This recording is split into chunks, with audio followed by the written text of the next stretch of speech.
ನಮಸ್ಕಾರ ಸ್ನೇಹಿತರೆ, videos for ಪಬ್ಲಿಕ್ಗೆ ಎಲ್ರಿಗೂ ಸ್ವಾಗತ. ಸ್ನೇಹಿತರೆ, ಗೃಹಲಕ್ಷ್ಮಿ ಒಂದು 15ನೇ ಕಂತಿನ ಹಣ ಏನಿದೆ ಆಲ್ಮೋಸ್ಟ್ ಎಲ್ರಿಗೂ ಬರ್ತಾ ಇದೆ. ಸೊ ಅಂದರೆ ಸ್ಟೆಪ್ ಬೈ ಸ್ಟೆಪ್ಪಲ್ಲಿ ಬರ್ತಾ ಇದೆ. ಯಾರ್ಯಾರಿಗೆಲ್ಲ ಬಂದಿದೆ ಅಂತ ಗೊತ್ತಿಲ್ಲ, ಬಟ್ ಬರ್ತಾ ಇದೆ ಅನ್ನೋ ಒಂದು ನ್ಯೂಸ್ ಸಿಕ್ಕಿದೆ. ಸೊ ನಾಳೆ ನಿಮಗೆ ಶುಕ್ರವಾರ ಏನಿದೆ ಆಲ್ಮೋಸ್ಟ್ ಒಂದು 27 ಒಂದು ಜಿಲ್ಲೆಗಳಿಗೆ ಹಣ ಬರುತ್ತೆ ಅನ್ನೋ ಒಂದು ಇನ್ಫಾರ್ಮೇಷನನ್ನು ನಮ್ಮ ಸಚಿವರು ಕೊಟ್ಟಿದ್ದಾರೆ.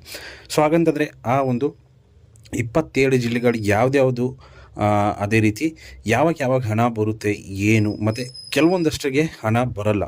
ಸೊ ಕೆಲವೊಂದು ರೂಲ್ಸನ್ನು ಚೇಂಜ್ ಮಾಡಿದ್ದಾರೆ, ಅದ್ರ ಬಗ್ಗೆ ಕೂಡ ನಾನು ನಿಮಗೆ ಹೇಳ್ತೀನಿ. ಆಲ್ಮೋಸ್ಟ್ ಒಂದು 73 ಲಕ್ಷ ಫಲಾನುಭವಿಗಳಿಗೆ ಏನಂತಂದರೆ ಬರಲ್ಲ ಅನ್ನೋ ಒಂದು ನ್ಯೂಸ್ ಕೂಡ ಬಂದಿದೆ. ಹಾಗಂತಂದರೆ ಏನದು ಕಂಪ್ಲೀಟಾಗಿ ನಾನು ಇವತ್ತಿನ ಈ ವಿಡಿಯೋದಲ್ಲಿ ನಿಮಗೆ ಎಕ್ಸ್ಪ್ಲೈನ್ ಮಾಡ್ತೀನಿ. ವಿಡಿಯೋನ ಕೊನೆವರೆಗೂ ನೋಡಿ. ಇಷ್ಟ ಆದರೆ ಒಂದು ಲೈಕ್ ಮಾಡಿ, ಅದೇ ರೀತಿ ಚಾನಲ್ಗೆ ಹೊಸ ಇರೋ ದಯವಿಟ್ಟು ಸಬ್ಸ್ಕ್ರೈಬ್ ಮಾಡೋದನ್ನು ಮರಿಬೇಡಿ.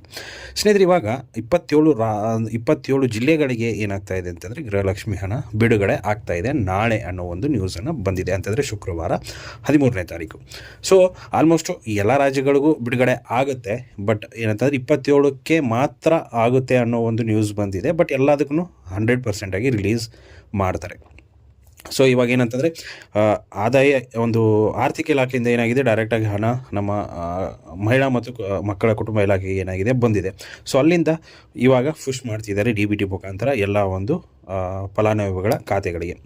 ಸೊ ಆಲ್ಮೋಸ್ಟ್ ಎಲ್ರಿಗೂ ಬಂದಿದೆ ಅನ್ಕೋತೀನಿ. ಸೊ ಯಾರ್ಯಾರಿಗೆಲ್ಲ ಬಂದಿದೆ ಏನು ಅಂತ ಗೊತ್ತಿಲ್ಲ, ಬಟ್ ನಾಳೆ ಇನ್ನೂ ಕೆಲವು ಒಂದು ಫಲಾನುಭವಿಗಳಿಗೆ ಮತ್ತೆ ಪುಷ್ ಮಾಡ್ತಾರೆ ಅನ್ನೋ ಒಂದು ನ್ಯೂಸ್ ಬಂದಿದೆ.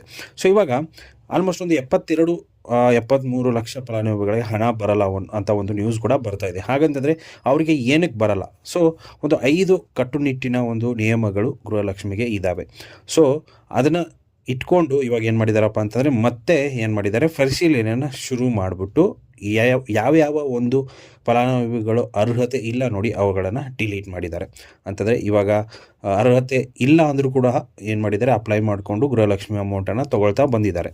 ಸೊ ಅದಕ್ಕೋಸ್ಕರ ಅವನ್ನ ಪರಿಶೀಲನೆ ಮಾಡಿ ಏನು ಮಾಡ್ತಿದ್ದಾರೆ, ಡಿಲೀಟನ್ನು ಮಾಡ್ತಿದ್ದಾರೆ. ಸೊ ಇವಾಗ 15ನೇ ಕಂತಿನ ಹಣ ನಾಳೆ 27 ಜಿಲ್ಲೆಗಳಿಗೆ ಬರುತ್ತೆ ಅಂತ ಹೇಳ್ತಿದ್ದಾರೆ. ಅದೇ ರೀತಿ 16ನೇ ಕಂತಿನ ಹಣ ಕೂಡ ಇದೇ ಡಿಸೆಂಬರ್ ತಿಂಗಳ ಒಂದು ಕೊನೆಯ ವಾರದಲ್ಲಿ ಬರುತ್ತೆ ಅನ್ನೋ ಒಂದು ನ್ಯೂಸ್ ಕೂಡ ಇದೆ. ಸೊ ಕೊನೆಯ ಒಂದು ವಾರದಲ್ಲಿ 16ನೇ ಕಂತಿನ ಹಣ ಕೂಡ ಬರುತ್ತೆ. ಸೊ ಯಾವಾಗ ಬರುತ್ತೆ ಏನು ಅನ್ನೋದ್ರ ಬಗ್ಗೆ ನಾನು ಅಪ್ಡೇಟ್ಸನ್ನು ಕೊಡ್ತಾ ಹೋಗ್ತೀನಿ. ಚಾನಲ್ನ ಸಬ್ಸ್ಕ್ರೈಬ್ ಮಾಡೋದನ್ನು ಮರಿಬೇಡಿ. ಸೊ ಇವಾಗ ಒಂದು 5 ಅಪ್ಡೇಟ್ಸನ್ನು ಕೊಟ್ಟಿದ್ದರು. ಸೊ ಏನು ಒಂದು 73 ಲಕ್ಷ ಫಲಾನುಭವಿಗಳ ಒಂದು ಏನು ಖಾತೆಗಳನ್ನು ಡಿಲೀಟ್ ಮಾಡಿದಾರಲ್ಲ, ಸೊ ಡಿಲೀಟ್ ಮಾಡೋದಕ್ಕೆ ಯೋಚನೆ ಮಾಡ್ತಿದ್ದಾರಲ್ಲ, ಸೊ ಯಾಕೆ ಏನು ಅನ್ನೋದನ್ನು ನಾನು ನಿಮಗೆ ಹೇಳ್ತೀನಿ. ಸೊ ಒಂದು 5 ಇತ್ತು. ಸೊ ಮೊದಲನೇದಾಗಿ ಏನು ಹೇಳಬೇಕಂತಂದರೆ, ಯಾರಾದರೂ ಗೌರ್ಮೆಂಟ್ ಕೆಲಸದಲ್ಲಿದ್ದು ಅಪ್ಲಿಕೇಶನ್ ಹಾಕಿ ದುಡ್ಡು ತೊಗೊಳ್ತಾ ಇದ್ದಾರೆ ಅಂತಂದರೆ ಅವ್ರಿಗೆ ಇನ್ಮೇಲೆ ಬರಲ್ಲ, 100% ಬರಲ್ಲ, ಕ್ಯಾನ್ಸಲ್ ಮಾಡ್ತಾರೆ.